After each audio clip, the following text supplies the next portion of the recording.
Hello friends, I am Professor Aditya Shivaji Bhavani.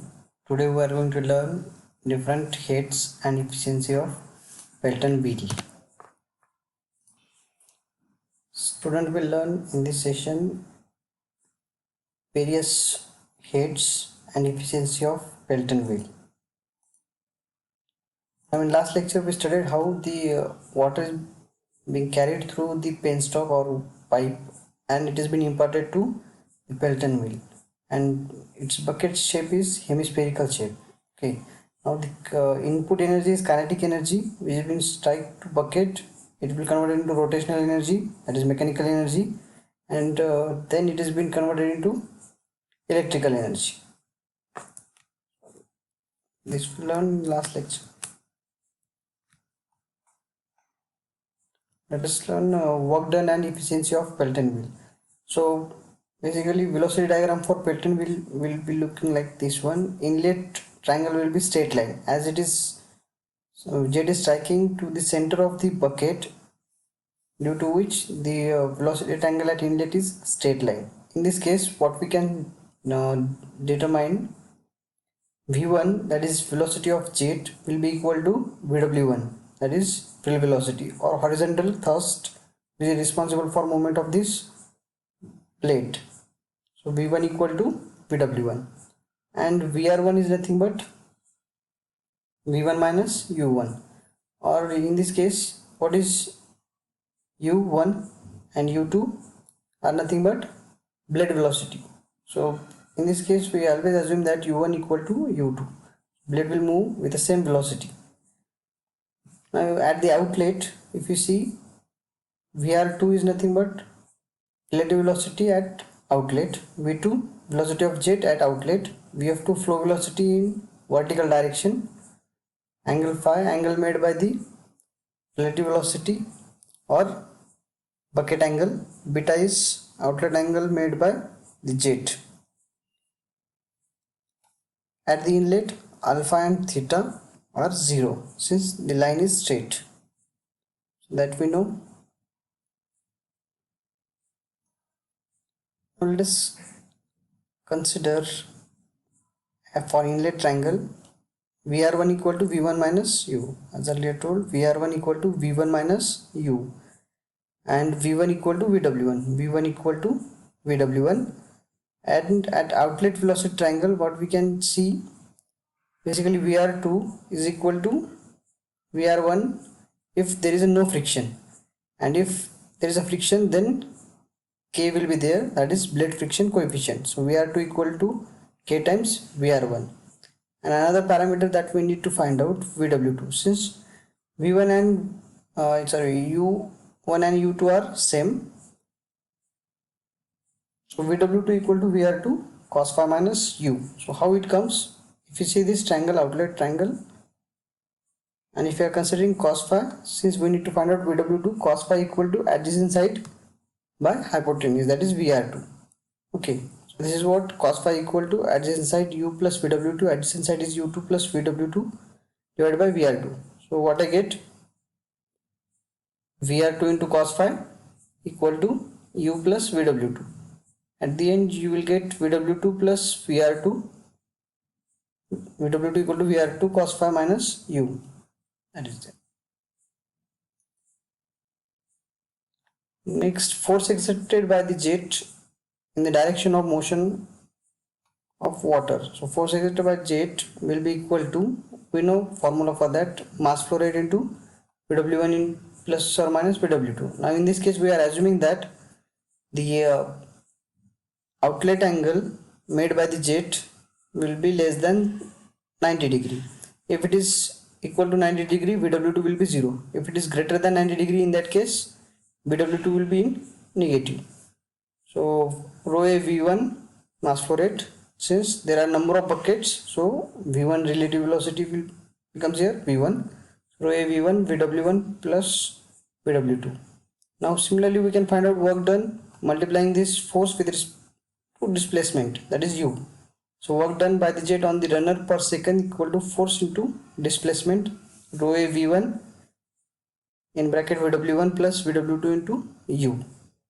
And we know that kinetic energy per second at inlet will be given as half m v square. So in this case mass flow rate is rho a v1 and v1 square will be there. So total will be 1 by 2 rho a v1 cube. From this two work done and kinetic energy, we can find out hydraulic efficiency as work done by kinetic energy. So if we substitute these two values for work done and kinetic energy, what we get? Simplifying this equation, hydraulic efficiency equal to 2 in bracket Vw1 plus Vw2 into U divided by V1 square. So I am considering this as equation 1.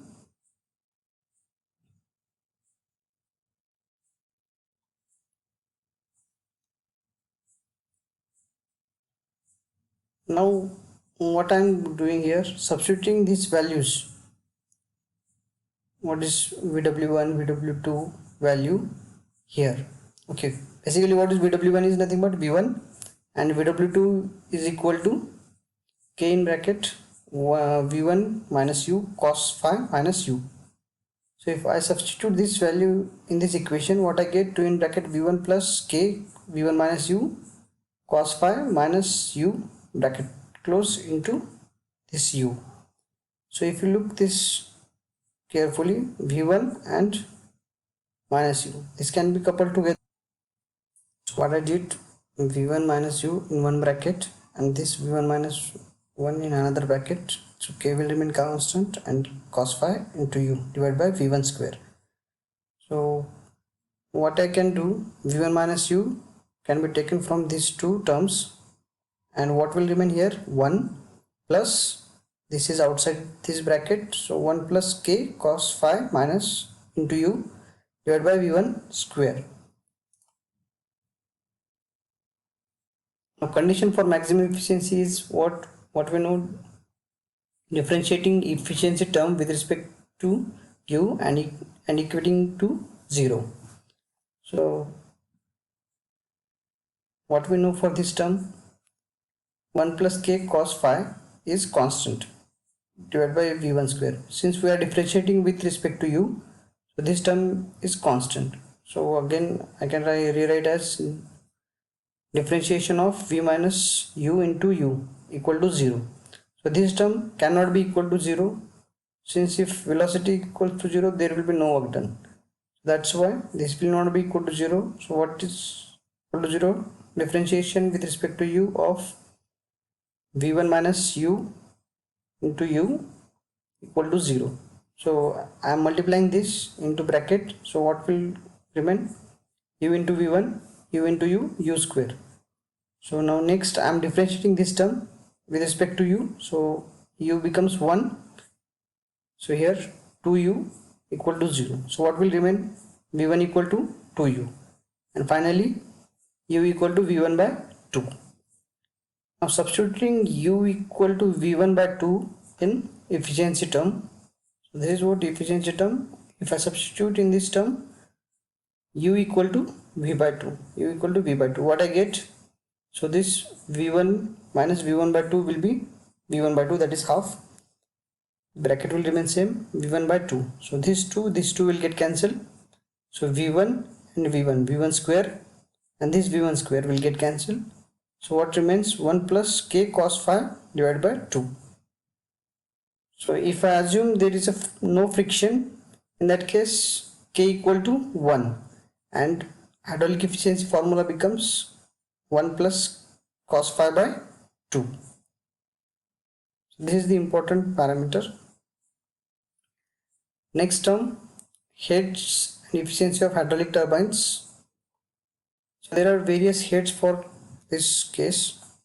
Let us understand there is a total water level which has been stored in the dam, that is we called it as headrace, and where water has been discharged is called as tailrace.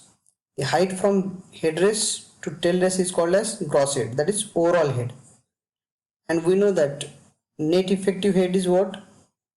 Actual head that has been available to turbine inlet. Okay, so amount of friction or pressure losses, whatever amount of there is a losses, that is considered by HF. Okay, so I can say gross head is nothing but difference between headrace and tailrace. Net head available at the entrance of turbine is the gross head minus friction loss. Next, net head for impulse turbine, or we can also compute by this equation H equal to P1 by rho g plus V1 square by 2g plus Z1 minus Z2. The Bernoulli's equation. Let us understand the efficiencies. We know hydraulic efficiency is nothing but power developed by the runner divided by net power supplied at the turbine inlet. So hydraulic efficiency equal to power developed by runner, we know mass flow rate into VW1 plus or minus VW2 into U, and input to that energy is water power, that is water power is nothing but rho g QH. Next is mechanical efficiency, and which will be caused due to there is slight change from hydraulic to mechanical efficiency. So if I am considering this as 99%, so this will be 98% since there will be some friction in bearings. So mechanical efficiency equal to shaft power by runner power. Shaft power PS and runner power, that is mass flow rate rho a V1 VW1 plus or minus VW2 into U. Next, volumetric efficiency. So what is volumetric efficiency is nothing but amount of water that is available to striking the runner divided by total quantity of water that is discharged through the nozzle. We know from nozzle there is large quantity of water has been discharged, but actual quantity of water that is striking to that jet or bucket is different. So that quantity is QA and total quantity is Q total. Next, overall efficiency. Overall efficiency for system power available at the turbine inlet, that is shaft power divided by net power supplied at the turbine entrance. At the inlet we know water power has been there, that is rho g QH. Again we have one more formula, that overall efficiency equal to hydraulic efficiency into mechanical efficiency into volumetric efficiency. So at the end of this session you will able to illustrate the various heads and efficiency for Pelton turbine. Thank you.